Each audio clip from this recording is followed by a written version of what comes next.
ভাই আমি এই জিনিসটা আজ পর্যন্ত বুঝে উঠতে পারলাম না যে কোনো বোর্ড এক্সামে যারা টপ করে তারা এত গরিব কি করে হয়ে যায়। ভাই আমার ছোট থেকে যবে থেকে জ্ঞান হয়েছে ততদিনে একদিনও শুনলাম না যে কোনো বোর্ড এক্সামে কোনো বড় লোকের ছেলে টপ করেছে। ভাই প্রত্যেক বছর শুনে যাচ্ছি মা লোকের বাড়িতে কাজ করে মেয়ে টপ করেছে, বাবা রিক্সা চালায় ভ্যান চালায় ছেলে টপ করেছে। ভাই এই চলে যাচ্ছে কোনোদিন শুনলাম না যে পুলিশের এসিপির ছেলে টপ করেছে, কোনোদিন শুনলাম না যে বাবা রেলে চাকরি করে ছেলে টপ করেছে। কিন্তু আমাদের পাড়ায় দেখো যার বাবা রিক্সা চালায় ভ্যান চালায় তার ছেলে পড়তেই বসে না ভাই, টপ কত দূরের কথা। দেখুন এই ছেলেটা রোড লাইটের ধারে বসে বসে পড়াশোনা করে ফার্স্ট হয়ে গেছে। দেখুন এই ছেলেটা দেখুন পাথরের ঠুকে ঠুকে আগুন জ্বালিয়ে পাস হয়ে গেছে। দেখুন এই ছেলেটা জোনাকির পেছন থেকে বেরোনো আলো দিকে পড়ে পাস হয়ে গেছে। দেখুন এই ছেলেটা বিদ্যুৎ চমকানোর আলোতে পড়ে পাস হয়ে গেছে। আমি এই জিনিসটা এখনো বুঝে উঠতে পারলাম না যে এরা সকালবেলা কেন পড়ে না বে।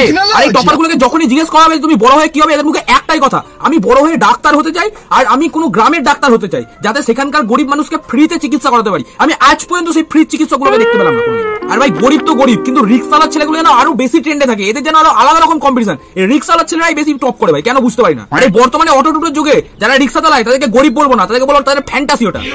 তার কারণ হচ্ছে তারা নিজেরাও জানে সারাদিনে ভাই একটা যদি ভাড়া পায় সেটাই তাদের কপাল ভালো। আর ভাই আজ পর্যন্ত এই জিনিসটা আমার অধরা রয়ে গেল যে ভাই এরা এতই গরিব হয়, এতই গরিব হয়, বই খাতা কেনার পর্যন্ত টাকা নেই, কিন্তু এরা এক্সামের ফর্ম ফিল আপ করার টাকাটা কোথায় পাচ্ছে তাহলে?